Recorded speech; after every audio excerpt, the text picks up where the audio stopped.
Përdorimi i ilaçit Ozempik për rënje në peshë forritet ndjeshëm, duke nxitur debat të gjerë mes profesionistëve të shëndetit për përfitimet dhe rreziqet që ai mbart. I njohur fillimisht për trajtimin e diabetit të tipit 2, ky medikament po përdoret gjithnjë më shpesh edhe nga persona që synojnë dobësimin, shpeshherë pa mbikëqyrje mjekësore. Olta Qose, biologe dhe nutricioniste, thotë se përdorimi i Ozempik ndahet në dy kategori. Ozempikun do ta ndajmë në dy grupe, ata që e marrin të sugjeruar nga mjeku dhe ata që e marrin të pasugjeruar nga mjeku.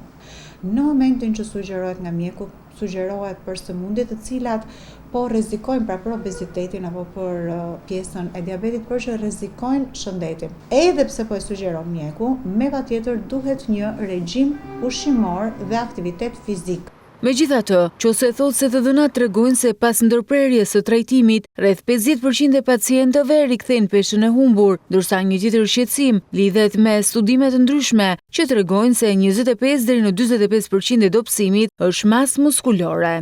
Në momentin pastaj që pacientët e marrin vetë, domethënë është një alternativë që nuk po shkojnë askund. Do kenë rikthim peshe, do kenë efektet anësore, edhe në momentin që do peshohen, ajo pesha e rrëzuar, patjetër jo domosdoshmërisht do jetë dhjam. Dhe do sjellë mbase jo në afat shkurtër, por në afat gjatë, shumë efekte anësore.